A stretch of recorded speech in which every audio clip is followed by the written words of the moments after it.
It's Wednesday. Time for a weekly trip to the new zoo. Neil Anderson joins us again live from Suamico. Good morning, Neil. Hi, Neil. Hey, good morning. Well, we're here with a new arrival.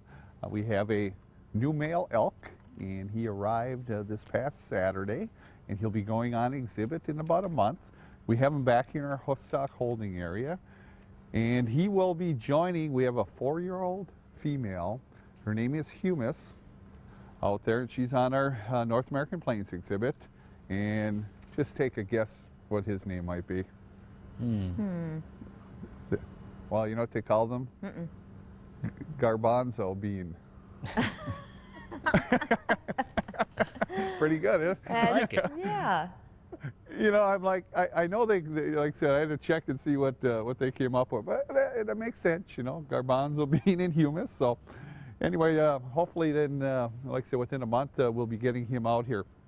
Like I said, he's only 6 months old, roughly about 6 months old, and this will be an opportunity for us to go ahead and get to know him and him get to know us. One of the things, he's in the hoofstock holding area. We talked about quarantining and make sure he's good and healthy and he adapts to his new surroundings and us and the feed and everything like that, that he can go ahead and make a successful transition then to his new exhibit. Now, one of the things that we'll be doing back here is we'll be doing a few procedures. We'll get a baseline blood sample for this guy. We'll be TB testing him.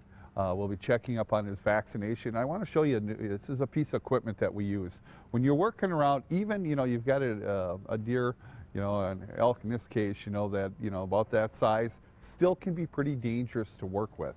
You know, I mean, between the kick and with the hooves, it could be really dangerous. And, you know, and there's some procedures that we just want to get our hands on the animal, but in fact, we do not want to tranquilize the animal. So we don't want to add that additional stressor. So you can take a look at this piece of equipment. This is a hoofstock tamer system, it's called. And what will happen is we're getting him used to, Garbanzo used to seeing this particular piece of equipment. Then we're going to open this up a little bit more, he'll get more used to it. And then what's going to happen, and he's going to come up, walk through the front of this, and then this opens up, and there's a drop floor. So once he stands there, it drops, and it cradles him in there. We can move these sides, we can slide them from side to side, and then we can go and get our hands on. So what we can do is we can do a lot of the procedures.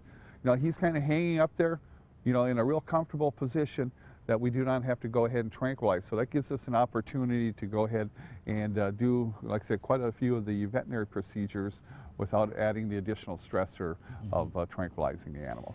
All right, Neil. Well, we'll check back with you next hour then, okay? Hey, sounds good. See ya. Thanks, Neil.